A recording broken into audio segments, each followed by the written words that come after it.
obviously just gutted. The guys put in a huge amount of work to get this opportunity to come here and play in another World Cup final, and to pretty much do all you could and still not perhaps get across the line with some small margins. And I think throughout this whole campaign, in a lot of my press conferences, I've spoken about uncontrollables, and there was a couple today that were, pretty hard to swallow. But, once again, take nothing away from England's campaign, not just this match, but throughout, all the cricket that they've played. They're deserved winners. I think if either side walking away with the title today probably feels fortunate, having it sort of go down to obviously a tie after regular time, and then I think another one, wasn't it, after 6 more balls. So, yeah, one of those things, eh? When you put 241 on, yep. What was your target? You've been pretty good at predicting what pitch's score should be. Yeah, we sort of wanted 250, 260. We knew that it wasn't easy, and we were expecting it to dry a little bit more, and it did do that. And I think we saw in the first sort of 10 overs the movement that we were able to get, and we were able to pick up those early wickets, and I think that was due to the pitch and the bowlers putting the ball in great areas, which they've done all tournament. It's very difficult to, I suppose, look at one or two areas when the margin is so small and you could look at anything. But yeah, I think the thing you walk away with is the amount of heart and the amount of fight that the guys have shown throughout this whole campaign, but probably none more than the match that we've just witnessed. And, both sides showed that today, and it did come down to, I don't know how they won it. What was it?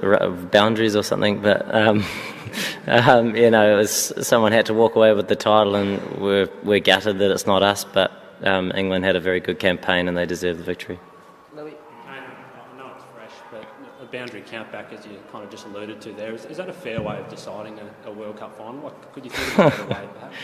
I suppose you never thought you'd have to ask that question, and I never thought I'd have to answer it.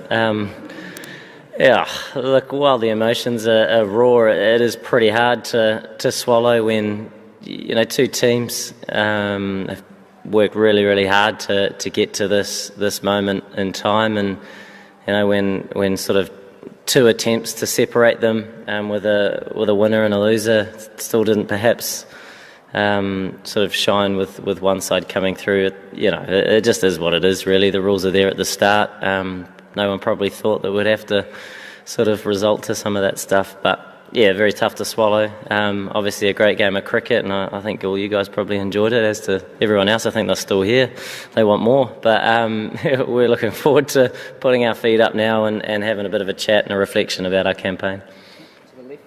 Again, before the start of the match, did you guys actually plan for a super over strategy before the start of the match? Because you could have probably come out, Martin Guptill wasn't in the greatest of forms in the tournament. So what was the strategy before the match? Did you guys actually plan for a super over? But he's such a fast runner, and that's all he had to do. And he just was short by a little bit. So unfortunately, it didn't happen.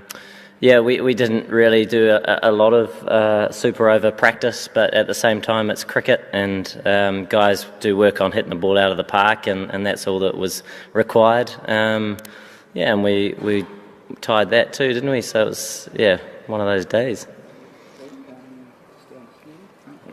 Kane, is it any consolation that people who watched this game will remember the Black Caps for 2 moments of outstanding sportsmanship?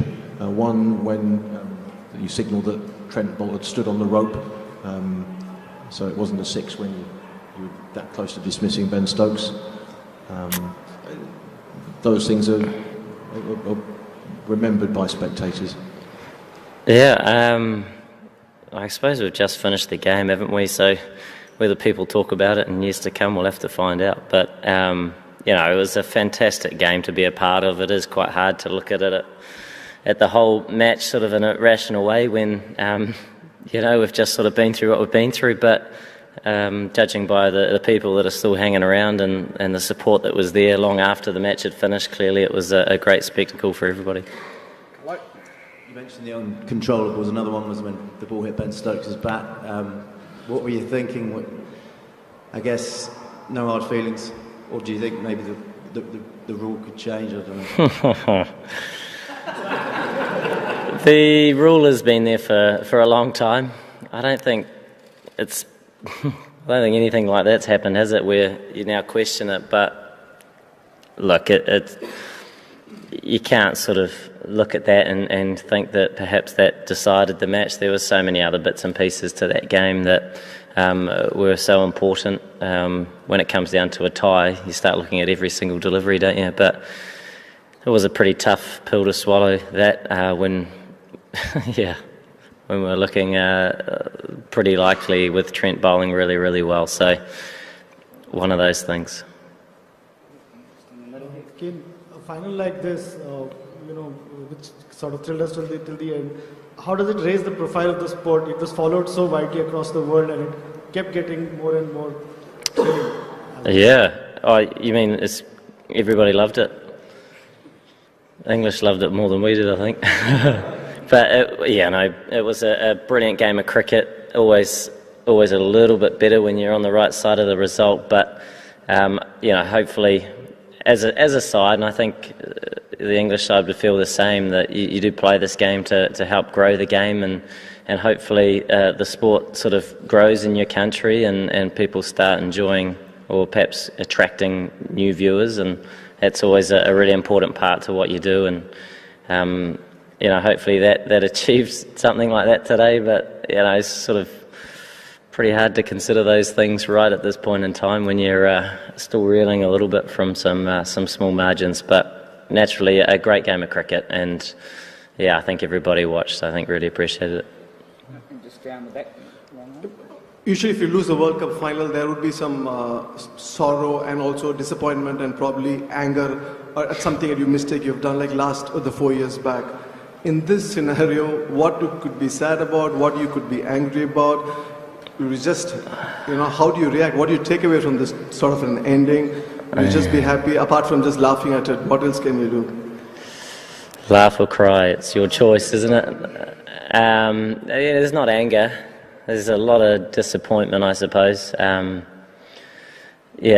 guys are really feeling it, and I think it's probably more down to some of the uncontrollables that go on, where they put in such a huge amount of effort. And we know in this game it can be fickle in its nature, and there are parts that, as hard as you try, sometimes those cards don't fall your way. And today it ebbed and flowed, but the guys stuck with it beautifully well, and they showed that heart and that fight that we've shown throughout this whole campaign to get us into winning positions, and we saw that again today. And I think we sort of, after perhaps 85-90% of that second innings, we had our noses in front, and no doubt a lot of thoughts are going, well, certainly through my mind, but obviously through all the other players as well, where could have been this, could have been that, but it is what it is.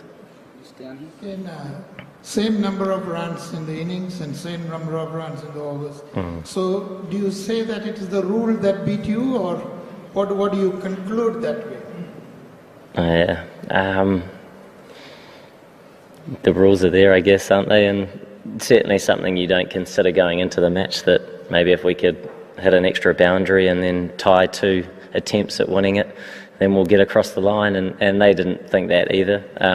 I don't even know what the boundary count was, but obviously we were slightly behind.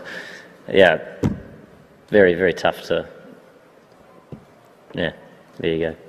Let's go just over in the right.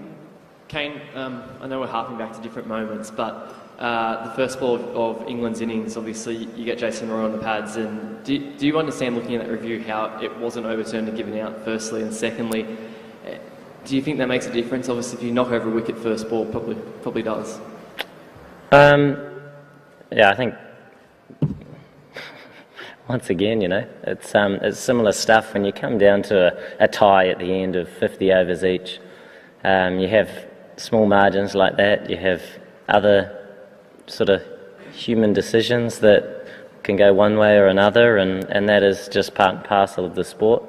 Guys moved on from that, and a number of other parts in that match that would have been nice if they snuck our way, but you do get moments go your way as well at different stages, and you do move on, and you don't let it distract you. And I think that's probably the more positive part to that scenario in particular, and a number of other parts to it as well, where obviously we speak about the last few overs, but the guys moved on from that, applied themselves well in the 6-ball game, but yeah, obviously not quite enough. Last few, David Kane, Ryan. I'm sure most New Zealanders are just going to bed now after being up all night. How much have you been aware of the impact that the team have had back home, and what sort of legacy do you sort of hope that this World Cup run will have for cricket in New Zealand? Yeah, I have heard that a lot of people are enjoying it. I haven't had a huge amount of contact or from back home, and I suppose being in another country and every game's very much felt like an away match. Obviously, being a slightly smaller country than a few others, but it's great, isn't it, when sport can have an impact on a country, and I think the way you play it, and obviously getting into different stages of a tournament, and it attracts a little bit of attention, and we can only hope that the people back home enjoyed what we were able to achieve, and hopefully the way that we played the game, and I just hope that there was that enjoyment, and perhaps a few kids might start playing a little bit of cricket and all these sorts of things. So we'll have to wait and see when we head back, and hopefully there's a bit of interest there. Last couple. Kane, it was obviously a day that was hard to take, but it was a day that you also named player of the tournament from both a batting and a captaincy perspective. How much pride can you take of that, and how pleased are you with your own individual performances on both facets throughout the tournament? An individual performance is only a contribution to something greater than yourself, and that's the team, and so the idea is that you're helping your team get across the line, and the only thing that you can perhaps think of at this point in time is what more I could have done, or you make next year, and when the margin is so small. And I think all the guys within our side should take a lot of pride in what they've been able to achieve throughout this whole campaign, and individual accolades are very much secondary to the efforts that everybody within the whole squad, support staff as well, we're all putting into the bucket, and I think that was huge in us getting the opportunity to being here in a final and playing some really, really competitive cricket in this final as well. So that is always the focus. Kane, hi. You've used a few different phrases, the uncontrollables and thin margins. Dogs as well. Sorry? Dogs, I've used dogs. Stop by this particular one. Yeah. Would you agree that one way of looking at it is just down to luck, that you're not sitting there as a World Cup winning captain today, especially with what happened with Guptill's throw, hit Stokes' bat, went off for, I guess is it just luck that you're not? I guess it's uncontrollables, I suppose, mean that you can't control them, can you? So it's up to someone else, I don't know. I guess there's a little bit of that at times, isn't there, in the game that we play, where there are so many variables, whether it's the surface, the opposition, any sort of condition that can have an influence. But that's why the game's so great as well, I think, is that it can be on any given day, anything can happen. There's not much constant about it, and we saw that in this match and a lot of other matches as well. Oh, just last one over here.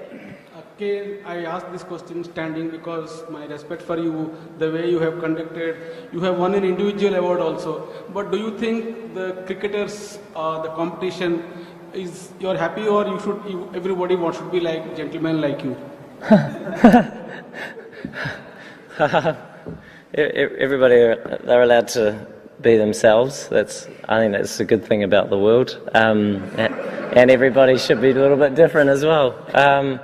And very difficult question to answer. That's probably my best answer, is just be yourself and try and enjoy what you do. Thanks very much, guys. Cheers.